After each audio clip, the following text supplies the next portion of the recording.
কিছুদিন আগে আমি একটি ভিডিও আপলোড করেছিলাম, সেখানে আমি একটি মেলায় ঘুরতে গেছিলাম। সেখানে কিন্তু ভেটকি মাছের কচুরি খেয়েছিলাম।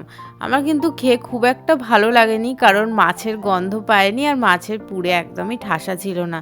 তাই ঘরেই কিন্তু সেদিন বানিয়ে নিয়েছিলাম ফ্রিজে থাকা কয়েকটি কাতলা মাছের কচুরি।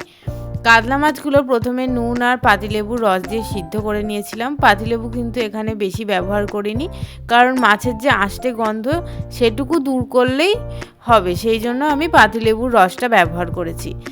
মাছগুলো কিন্তু বেশ ভালোভাবে সিদ্ধ করে নিয়েছি, আর আমি যেহেতু দাগার পিস নিয়েছি একটু ধৈর্য ধরেই ছাড়িয়ে নিয়েছি, কারণ দাগার পিসে একটু বেশিই কাঁটা থাকে। কচুরির পুর রেডি করার জন্য কড়াই সর্ষের তেল গরম করে দুটো মিডিয়াম সাইজের পেঁয়াজ ভালোভাবে মিহি করে কুচিয়ে দিয়ে দিয়েছি। পেঁয়াজ একটু নরম হয়ে গেলেই দিয়ে দেব রসুন বাটা, খানিকটা আদা বাটা, টমেটো কুচি, স্বাদ মতন লবণ। এখানে আমি 1 চামচ লবণই ব্যবহার করছি, হাফ চামচ হলুদ গুঁড়ো, হাফ চামচ ধনে গুঁড়ো ও তার চেয়ে একটু কম জিরে গুঁড়ো ও 1 চামচ মতন লঙ্কা গুঁড়ো। আপনারা চাইলে কিন্তু কাঁচা লঙ্কাও ব্যবহার করতে পারেন। কাঁচা লঙ্কা যেহেতু মুখে লাগতে পারে, সেই জন্য আমি এখানে লঙ্কা গুঁড়ো ব্যবহার করেছি, যাতে রঙটাও ভালো আসে। সমস্ত মশলা বেশ ভালোভাবে মিশিয়ে নেওয়ার পর দিয়ে দিলাম সিদ্ধ করে কাটা ছাড়িয়ে রাখা মাছগুলো, আর সাথে দিলাম একটি সিদ্ধ করে রাখা আলু।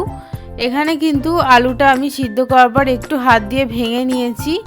আপনারা চাইলে কিন্তু কোনো ম্যাশারের সাহায্যে ভালোভাবে ম্যাশও করে নিতে পারেন।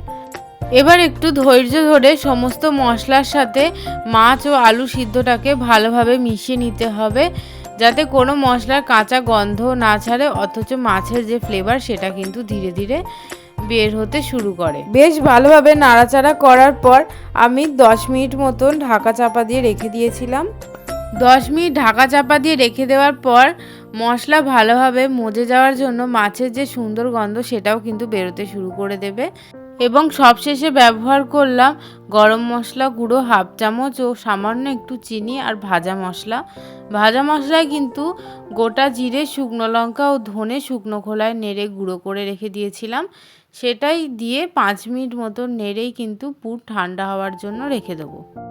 কচুরি বানানোর জন্য এবারে আমি এখানে ময়দা মেখে নেব, তাই 2 বাটি ময়দা নিয়েছি, আর সাথে দিলাম স্বাদ মতন লবণ আর বেশ খানিকটা করে সাদা তেল আর একটু জোয়ান, যাতে কচুরিটা আমি যেহেতু খাস্তা করব তাই ময়ানটা একটু বেশিই দিয়েছি।